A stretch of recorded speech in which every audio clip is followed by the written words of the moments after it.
నా ఫ్రెండ్ అండి, mutual friend. So ఏవండి, వరలక్ష్మి టిఫిన్స్ కేసులో అతను A11 ఉన్నాడు, నేను A9 ఉన్నాడు, నేను A11 ఉన్నాను. మేము ఆ కేసు గురించి మాట్లాడడానికి మాత్రమే, మా ఫైట్ లీగల్ది మాత్రమే. ఇప్పుడు అతను రీజన్ చూపించి అంటే నాతో ఎవరు మాట్లాడకూడదండి. ఇప్పుడు నాతో డ్రైవర్ మాట్లాడినా డ్రైవర్తో ఉన్నట్టే. ఇంకా ఇప్పుడు చూపించాలనుకుంటే ఇంకేం చేయాలి? లేదంటే మీరు మస్తాన్తో మాట్లాడండి. ఏవండి, రాజ్ తరుణ్ నాతో డైరెక్ట్గా చెప్పాడు, నువ్వు మీడియాకి వీళ్ళు వెళ్తా అంటే నేను నీకు ఎంత ఆంటీ అవుతాను, ఎంత చేయగలను నీకు చూపిస్తాను, నువ్వు మనం కూర్చొని మాట్లాడదామంటే ఇల్లు రాసిస్తాను, మెయింటెనెన్స్ ఇస్తాను, లేదు అంటే నీకేం చేయాలో చూపిస్తాను అన్నాడు. నేను ఇల్లు కోసమో డబ్బుల కోసమో అయితే మరి సైలెంట్గా చేసి ఇక్కడ ఈ పొజిషన్లో నుంచునే దాన్ని అయితే కాదు. అదే అండి, అవును డెఫినెట్గా ఉంది. అండ్ అతను అఫేర్సే ప్రాబ్లం అయ్యి ఉంటే నేను ఈ పని అప్పుడే చేసేదాన్ని, 10 ఏళ్ళు వెయిట్ చేసేదాన్ని కాదు. కొన్ని డబ్బుల కోసం అయితే కూడా 10 ఏళ్ళు వెయిట్ చేసేదాన్ని కాదు. ఇప్పటి వరకు కూడా ఇప్పుడు నా అకౌంట్లో కూడా 100 రూపీస్ ఉంటాయండి. అతను నాకు ఇచ్చే మనీ ఇంటి ఎక్స్పెన్సెస్ అండ్ సర్వైవల్ కోసం మాత్రమే.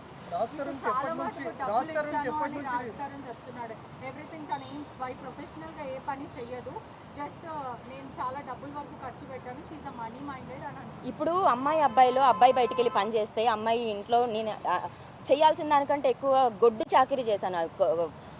ఆ వర్డ్ వాడాలంటే 15 కుక్కలు అండి, ఒక కుక్క తర్వాత ఒక కుక్క 15 కుక్కలు తీసుకొచ్చాడు. అతన్ని నేను ఎంత యాక్సెప్ట్ చేశానంటే అతను ఏం చేసినా సరే యాక్సెప్ట్ చేసి అంత చేశాను.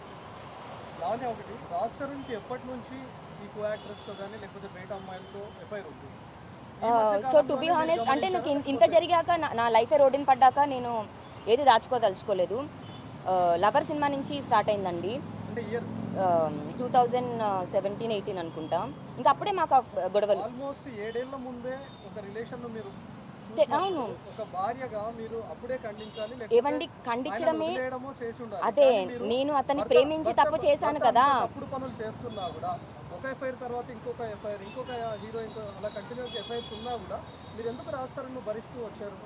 నేను మిస్టేక్ చేశానండి, నేను నా ఓన్ చాయిస్ తీసుకొని మిస్టేక్ చేశాను. మా పేరెంట్స్కి ఇష్టం లేదు.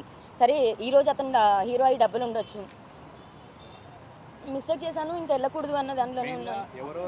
పెళ్లి చేసుకుందామని రిలేషన్ స్టార్ట్ చేశారు, లేకపోతే ఫ్రెండ్షిప్గా ఉండి అలా ఒకరికొకరు ఇష్టపడి పెళ్లి చేసుకుందామని అనుకున్నారు? లేదండి, రిలేషన్షిప్ అనేది ఉండేదండి, అప్పట్లో ఉండేదండి, 2-3 ఇయర్స్ అండి. ఆ తర్వాత లేదండి. బట్ నాకు పెళ్ళి అనే ఉద్దేశం ఎప్పుడూ లేదండి. అవును, మీరు అడిగే విధానం బట్టి ఎక్కడ కూడా వస్తుంది. ఎందుకంటే మీరు అన్నట్టుగా తనను పెళ్లి చేసుకోవాలి లేకపోతే తనతో కాదండి, అంటే మనసులో ఎక్కడో ఉండేదండి, ఖచ్చితంగా ఉండేదండి. అంటే మేబీ అయితే బాగుంటుంది, మంచిది, బాగుంటుంది, అయితే బాగుంటుందని ఖచ్చితంగా ఉండేదండి, అందులో డౌట్ లేదండి, అది ఖచ్చితంగా ఉండేది. బట్ నేను ఎప్పుడు మాట ఇవ్వడం కానీ కొన్ని పెళ్లి చేసుకొని ఎప్పుడు జరగలేదండి. అసలు నేను ఎప్పుడు మాట ఇవ్వడం కానీ ఎప్పుడు జరగలేదండి. నేను ఇప్పుడు చాలా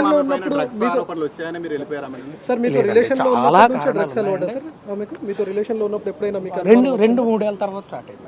అంటే ఆమె మీకు కూడా తీసుకొని వచ్చానని చెప్పింది, ఒకసారి చెప్పింది. ఏమంటే నేను నా జీవితంలోని నేను ఈ రోజు దాకా ఎప్పుడు డ్రగ్స్ ముట్టుకోను. ఇది పచ్చి నిజం. కావాలంటే నా హెయిర్ ఇస్తా, నా బ్లడ్ ఇస్తా, అన్నీ ఇస్తా. ఇది కూడా మీరు అనుకోవచ్చు మేబీ 4 రోజుల తర్వాత ఇది అదే. నేను జీవితంలో ఎప్పుడు ముట్టుకోను కూడా. ఇప్పుడు లావణ్యను బలవంతంగా డ్రగ్స్ కేసులో ఇరికించారు తప్ప నాకు డ్రగ్స్ 45 రోజులు జైల్లో. ఒకటి చెప్తాను, ఇప్పుడు నేను ఆవిడ డ్రగ్స్ కేసులో ఇరికించేంత సీన్ నాకుంటే, నాకు ఈ పరిస్థితి రాదు కదా. ఈరోజు ఈ పరిస్థితి రాదు కదా. దీని నుంచి కూడా అవాయిడెడ్ ఎట్. అంటే ఇప్పుడు మీరు రిలేషన్షిప్లో ఏమండి, నేను కలిసి సినిమా చేసాం, అతి త్వరలో సినిమా రిలీజ్. మరి ఆమె ఎందుకు ఈవిడ ఆమెతోనే కాదండి, నాతో పనిచేసిన డైరెక్టర్స్, నా ఫ్రెండ్స్ అందరికీ ఆమె ఫోన్లు చేసిందండి, అందరికీ ఫోన్లు చేసి బెదిరించింది. అండ్ మళ్ళీ ఇందాక చెప్పినట్టే I can't talk on behalf of her. వాళ్ళు కంప్లైంట్ ఫైల్ చేస్తారండి, నా సైడ్ నుంచి నేను ఫైల్ చేస్తాను. కంప్లైంట్ ఫైల్ చేసిన తర్వాత డీటెయిల్డ్గా మళ్ళీ నేనే ప్రెస్ మీట్ పెట్టి ఏం కంప్లైంట్ ఫైల్ చేశాను. హైదరాబాద్ లో ఉన్నాడు, కావాలి అన్నపూర్ణ స్టూడియోస్కి వెళ్ళాలి. చాలా రాస్తారు కాదు నువ్వు పెట్టే అంతే సింపుల్. ఇంకా ఫోన్ నుంచి చేస్తాను ఫోన్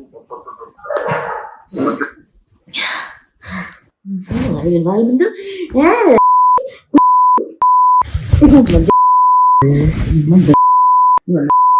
హలో లేక నలుగురు మగాల ముందు పాట పాడుతున్నాడు. ఓకే చింటూ అని నా కాదు. నలుగురు ఎందుకు ఎందుకు ఎందుకు ఎందుకు అంటే నువ్వు కాకుండా చింటూ కావాలి అనుకుంటున్నావా సాయి? నన్ను తీసుకెళ్ళలేవా? నన్ను పోషించలేవా సాయి? కొంపలో పెట్టి నన్ను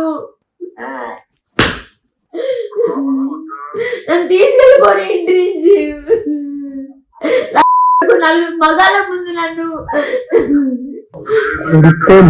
పాట పాడంటే కావాలండి. ప్లీజ్ నన్ను తీసుకెళ్ళువా? నన్ను అన్నపూర్ణ స్టూడియోస్కి వెళ్ళాలి నేను. చింటూ అని ఎందుకన్నా అంటే హైదరాబాద్ లో ఉన్నాడు అని. నాకు మిగతా ఏమీ లేవు రా, మిగతా ఏవీ లేవు. ఓకే మిగతా అన్ని వదిలేస్తా, క్షమించేస్తా. ఎక్కడున్నావు? మిగతా అన్ని క్షమించేస్తా. ఎక్కడున్నావు సాయి? ఎక్కడున్నా సాయి? జూబ్లీస్ లో ఎక్కడున్నావు?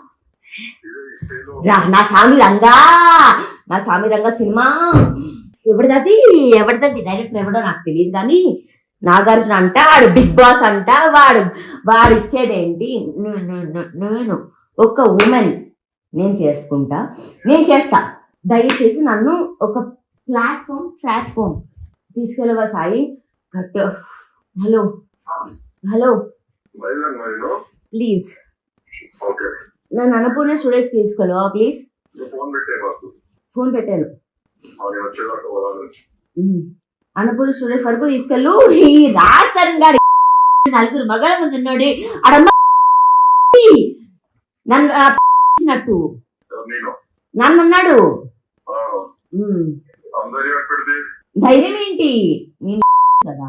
వాడి ఇంట్లో ఉండి వాడి ఇంటికి వాడి బండి పెట్టి వాడికి ఫుడ్ పెట్టి ఈ రోజు దాకా నోరెత్తలేదు. నీ మీద, చింటు మీద, మిగతా అందరి మీద తిరుస్తున్నానే. అన్నపూర్ణ స్టూడియోస్ కి తీసుకెళ్ళు ప్లీజ్, తీసుకెళ్ళు. నా కోసం తిరిగి ఏమైనా చేస్తే ఇదొక్కటే. ఎంతమంది చూపుతున్నా నా ఏమవ్వాలని చూపిస్తుంటే వాడు ఏం అవ్వట్లేదు. వాడికి ఎవడు చూపిస్తున్నాడు? లైఫ్ లో ప్రపంచంలో ఎంతమంది మగాళ్ళు ఉండని లేకపోతే లేకపోయి వాడితో ఎవడు పడుకోను. నలుగురు మగాళ్ళ ముందు ఆ పాట పెట్టి నా ముందు పాడతాడు. పాట పాడమంటే ఎంత తగ్గించి ఎంత ఓర్చుకొని ఉంటుంటే. అన్నపూర్ణ స్టూడియోస్ ముందుకే తీసుకెళ్ళాలి. నా ఫేస్బుక్ వెళ్ళలేదు. లేదు నా దగ్గర ఇక్కడ 50,000 55,000 ఉండే. 5-10,000 ఖర్చు పెట్టా. అండ్ దెన్ టెస్లా వాళ్ళ అన్నని కొనుక్కున్నా, తమ్ముడిని. అండ్ దెన్ ఇంకో 18,000 ఉండే. I didn't go. అంటే నాది తప్పు సాయి. అంటే నేను బద్దకించిన కదా, నేను నిన్ను వాడుకోలేక చింటూని వాడుకోలేక కొని ఇంట్లో పడుతున్నాను కదా, అది నా తప్పు. ఈ నా కొడుకు వచ్చి నలుగురు మగాళ్ళ ముందు పాట పాడతాడు. అలాంటి పాట నా కోసం డెడికేట్ చేయమంటే నన్ను ఇతని కలపంటే బాగుండేదే. నా సాయి నన్ను అనుకునేదాన్ని. రావా ప్లీజ్ రమ్మరు. నాగేస్తారు కాదు ఎప్పుడు నేను మాట్లాడతా. అది ఇప్పుడే తీసుకెళ్ళు ప్లీజ్. ఏ డైరెక్టర్ కానీ ఏ ప్రొడ్యూసర్ కానీ నేను మాట్లాడతా ప్లీజ్. నలుగురు మగాళ్ళ ముందు గలీజ్ పాడాడు నాయి. ఎవడు ముందున్నా కానీ ఎంత గలీజ్ ఎలా పాడతాడు నాయి? ఎవడైతే ఏంటి మగాళ్ళ ముందు పాడతాడే సాయి? ఎలా పాట ఉన్నారు? ఎవడైతే ఏంటి పాడినోడు ఇంపార్టెంటా నీకు? పాడాల్సిన వాళ్ళు ఇంపార్టెంటా?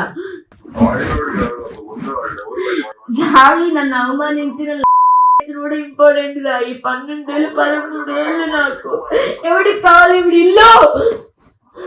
ఎవడికి కావాలి వీడి ఇల్లు? వీడి సినిమా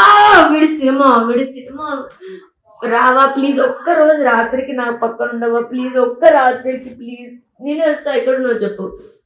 నీ లొకేషన్ చేసి వస్తావా క్యాబ్? నేను వస్తా. బన్ను ఉన్నాడు. అందరికీ బంద్ అయితే చేస్తావు. ఏ నెంబర్కి నేను చింటూ ఉన్నాడు నీతో. చింటూ వాడు ఇంట్లో ఉన్నాడు. ఇప్పుడే రెస్పాండ్ అయ్యాడు నాకు.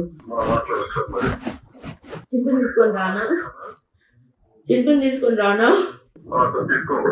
నాకు నేనే వాళ్ళ ఇంటికి వస్తా.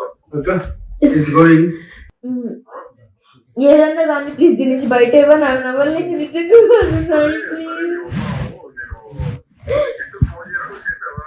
కాల్ చేయలేదు నేను.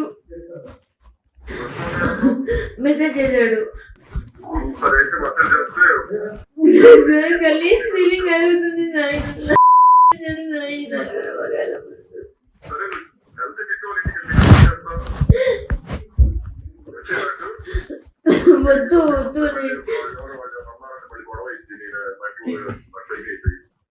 ఎవడేమండు. వద్దు. పడేస్తా పడేస్తా, బుద్ధి పడేస్తా. నా డ్రెస్ నిన్నే చింపేసుకున్నాను అసలు.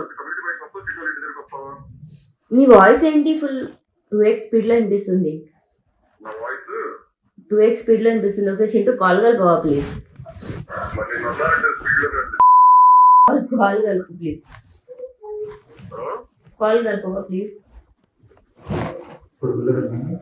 లేదురా అక్కిప్పుడే వెళ్ళి వాష్రూమ్ వెళ్ళి అక్కిప్పుడే వాష్రూమ్కి వెళ్ళి ఇక్కడ ఇక్కడ ప్రజలు నమ్ముతారని కదమ్మా, కోర్టులు నమ్ముతాయని కాదు. ఈ రోజు 420, 493 అలాగే 506 కింద అతని మీద 700 పైచిలకు మా దగ్గర ఉన్న ఆధారాలన్నీ కూడా సబ్మిట్ చేసి వెరిఫై చేసిన తర్వాత ఫైల్ చేశారమ్మా. పెళ్లి కాలేదు అన్నది అబద్ధం. ఆ అమ్మాయిని 11 సంవత్సరాలు అతను వాడుకున్నాడు అన్నది నిజం. 11 సంవత్సరాల అమ్మాయికి 2 సార్లు గర్భం దాలిస్తే ఓసారి మిస్క్యారేజ్, ఒకసారి అబార్షన్, ఏం జరిగిందో వాళ్ళిద్దరికి మధ్య మా దగ్గర ఉన్నటువంటి ఆధారాలతో సహా మా దగ్గర ఉన్నాయి. మేము ఈ విషయాలన్నీ కూడా కోర్టు వారికి సబ్మిట్ చేయడం జరిగింది.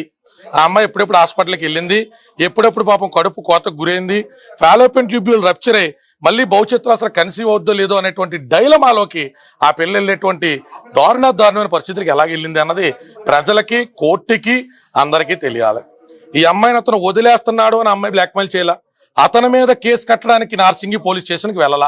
మొదట రాసి ఇచ్చిన కంప్లైంట్ లో మాల్వి మల్హోత్రా అనేటువంటి అమ్మాయి నన్ను గతంలో బెదిరించినట్టుగానే జైలుకి పంపింది, మళ్ళీ నా అంతు చూస్తానంటుంది, నాకు ఇప్పుడు రాజుతరణ సహకారం కూడా లేదు, నన్ను కాపాడిన మహాప్రభు అని నిస్సహారైన అమ్మాయి ఒక హీరోయిన్ మీద కంప్లైంట్ ఇవ్వడానికి వెళ్తే ఆ హీరోయిన్ ఎవరో, నేపథ్యం ఏంటి, చరిత్ర ఏంటని పోలీసులు తేగలాగితే రాజుతరణ డొంక కదిలింది తప్ప అతన్ని బ్లాక్మెయిల్ చేసే ఉద్దేశం ఏంటంటే కోర్టుకి ఎక్కడ ఎందుకమ్మా, ఇల్లు ఇచ్చేస్తాను అతనే చెప్పాడు. అంటే మాల్వి ఎంటర్ అవడంతోనే ఇద్దరి మధ్య క్లాషెస్ వచ్చాయా? ఈ ఇద్దరికి గ్యాప్ వచ్చింది అనుకోవాలా? అమ్మ చాలా సార్లు అబ్బాయి ఇంటికి అడపదడప రావడం మానేయడం, కోకాపేటలో తన ఇల్లు అని చెప్పుకుంటుంది. 2017లో ఇద్దరు ఎంటర్ అయినప్పటి నుంచి వాళ్ళిద్దరూ కలిసి ఉంటున్న చోట ఎదుర్కొండ రవీంద్ర గారు ఉన్నారు, చుట్టుపక్కల చాలా మంది సెలబ్రిటీస్ ఉన్నారు.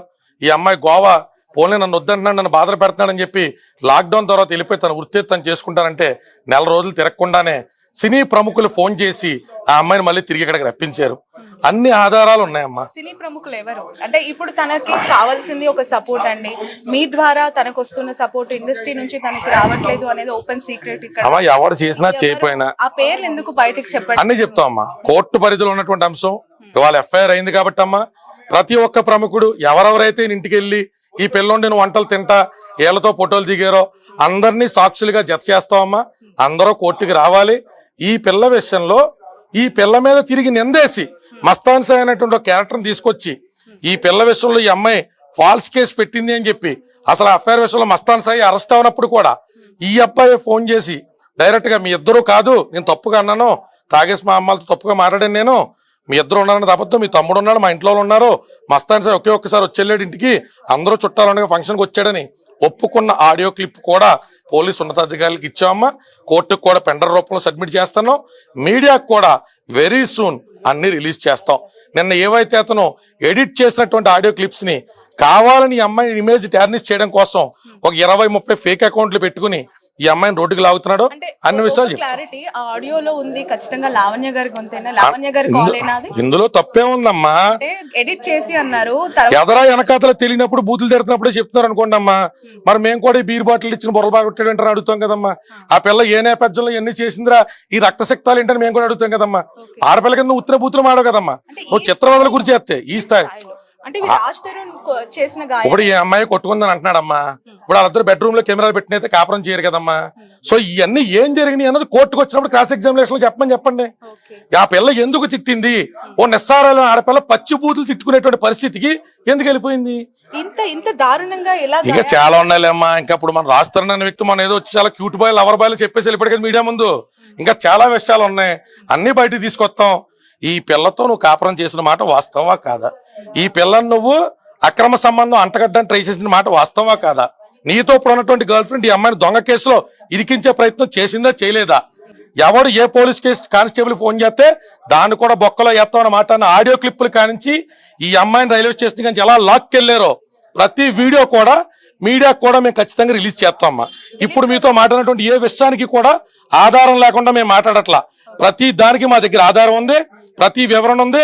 అమెరికా వెళ్తున్నప్పుడు రాస్తారని అమ్మా నాన్న ఈ అమ్మాయిని అమెరికా ఫ్లైట్ ఎక్కించడానికి తిరిగి ఫ్లైట్ లో వస్తుందన్న సంగతి ఒక రాస్తారని తప్ప ఎవరికి తెలియదు. అక్కడ కుక్కకి టికెట్ లేదని చెప్పి కుక్క సర్టిఫికెట్ లేదని వెనక్కి పంపించేస్తే ఆ సర్టిఫికేట్ గురించి ఈ అమ్మాయి 14 గంటలు వెయిట్ చేసి మళ్ళీ 16 గంటల ఫ్లైట్ పట్టుకుని న్యూజెర్సీ నుంచి వస్తే వచ్చి రాగానే ఢిల్లీ నుంచి సికింద్రాబాద్కి వెళ్తే సికింద్రాబాద్ రైల్వే స్టేషన్ లో పోలీసులు ఎలా లాక్కెళ్లారు అనేటువంటి వీడియో కూడా మా దగ్గర ఉంది. He asked me to not to do it అంటే నాకు జెలస్ ఫీలింగ్ వస్తుంది అనేవాడు, లేకపోతే ఇంకేదో నాకు నచ్చదు అనేవాడు. నేను సరే ఎందుకు గొడవ పడ్డాము ఫైన్ అని చెప్పి వదిలేసాను నిజంగా. బట్ అతను ఆ రోజు చెప్పుంటే 10 సంవత్సరాల తర్వాత నేను వదిలేస్తాను అని చెప్పుంటే డెఫినెట్గా కంటిన్యూ చేసుకునేదాన్ని. నాది నాకంటూ ఒక వే ఉండేది. ఇప్పుడు ఏది కాకుండా అయ్యాను. But I will get him back. Audio call ఒకటి వచ్చింది బయటికి, అది విన్నాను. దాంట్లో పదే మీరు తిడుతున్నారు సాయి అని, అండ్ బిగ్ బాస్ అన్నపూర్ణ స్టూడియోకి వెళ్తాను నాగార్జున గాడు అని చెప్పి. ఏంటది ఆ కన్వర్సేషన్ ఏంటి? నాకు తెలిసి అది ఎందుకు జరిగి ఉంటది అంటే, అతను నువ్వు ఎక్కడికన్నా వెళ్ళు నేను చూసుకుంటాను ఇది అని కొంచెం ఇట్లా కేర్లెస్గా తీస్తున్నాడు అనమాట. అప్పుడు నాకు ఇంకా అది చాలా కోపం మీద వస్తుంది. అండ్ నాకు అప్పుడు అవసరం, ఒక మనిషి అన్నది అవసరం. ఆ మనిషి అవసరంకి కూడా అతను పట్టించుకోకుండా ఉన్నాడు. అండ్ నాకు దెబ్బలు తగలే, ఇంకా కొట్టాడు. ఇవన్నీ నేను ఇంకా ఇది చెప్పలేను. నా బ్లడ్ మాకు చూపించారు, నాకంతా బ్లడ్ ఇది అవుతుంది. ఎందుకు కొట్టారు అసలు రాస్తారు నా గొడవ ఇంకంతా. సో పర్టికులర్గా ఈ రీజన్ అని ఇది కాదు, ఇష్యూస్ అవుతుండే మాకు. ఇంకా కొట్టే అంత స్థాయిలోనా అయ్యాయి. బట్ ఏం జరిగినా నేను రోజులు చెప్పలేదు. ఇంకా తప్పకే ఈ సంవత్సరం బయటికి రావాల్సింది. అంటే ఈ సెప్టెంబర్ తర్వాత మ్యాన్ హ్యాండ్లింగ్ జరిగిందా మీ పైన? బిఫోరే జరిగిందా ఇష్యూ? బిఫోర్ లేదు, తర్వాతే జరిగింది. అంటే ఈ ఇష్యూతోనే అతను ఎప్పుడు నా మీద చేయలేదు ఎప్పుడు. ఓకే, ఇంకా నేనే కొట్టేదాన్ని. కానీ నాకంటే 6 months చిన్న కదా, నాకు కొంచెం హక్కుగా నేను ఎక్కువ తీసుకునేదాన్ని. కానీ వాడెప్పుడు కొట్టలేదు. బట్ మీ అడ్వకేట్ మీ పైన దాడి చేశారు అని చెప్పి కొన్ని ఫొటోస్ చూపించారు. జరిగింది అది. ఇష్యూస్ వల్ల మేము ఎక్కువ అయిపోయేవి. అంటే నేను I couldn't take that fact that you know he gonna leave me, నువ్వు పో అని అది తీసుకోలేకపోయేదాన్ని. ఇప్పుడు గొడవలో దీన్ని ఎగ్జాంపుల్ అలా మాట్లాడితే వాట్ డూ యూ మీన్ అన్నదానికి వెళ్ళిపో నువ్వు అన్న ఇది ఐ కుడెంట్ టేక్ దట్. అప్పుడు చాలా ఎక్కువ గొడవ పడేవాళ్ళం. ఓకే, సో ఇప్పుడు రాజ్ తరుణ్ సెటిల్మెంట్ చేసుకోమని చెప్పి మిమ్మల్ని ఫోర్స్ చేస్తున్నట్టు కూడా తెలుసు. నాకు సెటిల్మెంట్ వద్దండి, నేను దానికోసం నేను చేయట్లేదు. మరి అందరికీ నెగిటివ్గా ఎందుకు వెళ్ళి నేను సెటిల్మెంట్ మనీ కోసం చేస్తున్నాను ఇదంతా అని ఎందుకు రీచ్ అవుతుందో నాకు తెలీదు. నాకు ఏం ఆఫర్ చేశారు అంటే, ఇప్పుడు నేను డిపెండెంట్ అయ్యాను. ఇప్పుడు హౌస్ వైఫ్స్ అంటేనే ఇంకా డిపెండెంట్. అదే as I was not working, నాకు ఇంకా మనీ పే ఎక్కడి నుంచి వస్తుంది? He has to pay. ఇన్ని సంవత్సరాలు చేశాడు, మరి ఇవన్నీ గోస్ మరి నా పరిస్థితి ఏంటి అని అడుగుతాం. అప్పుడు దాంట్లోని హీ ఈజ్ లైక్ హౌస్ ఇస్తాను అండ్ 15 dogs and 4 cats ఉన్నాయి కాబట్టి వాటికి మెయింటెనెన్స్కి ఇస్తాను. బట్ అది కూడా మనం నలుగురిలో కూర్చొని మాట్లాడుకుంటేనే. అంటే ఆ కుక్కలు ఆ పిల్లలు కూడా మీరే చూసుకోవాలా? ఎందుకలా? అంటే అవి వాడు నాతో పాటు వాటిని కూడా అబాండన్ చేసేసాడు. బికాజ్ మాల్వికి కుక్కలు అంటే నచ్చదంట. సో ఆ కుక్కల్ని చివరికి మీకు మిగిల్చి వాటికి పే చేస్తానని చెప్తున్నారు. ఓకే, ఎంతకాలం నుంచి కుక్కలు దేవన్ నుంచి ఉండేదా? మా లైఫ్ స్టార్ట్ అవ్వడం 2014 ఇలా మాది అయ్యిందో లేదో 3 నెలలకు అమ్మాయికి మరి కడుపు రావాలి, మరి తీసుకొచ్చి కుక్క పిల్లలు పెట్టాడు. అప్పటి నుంచి స్టార్ట్ అయిన కుక్క పిల్లలు. యా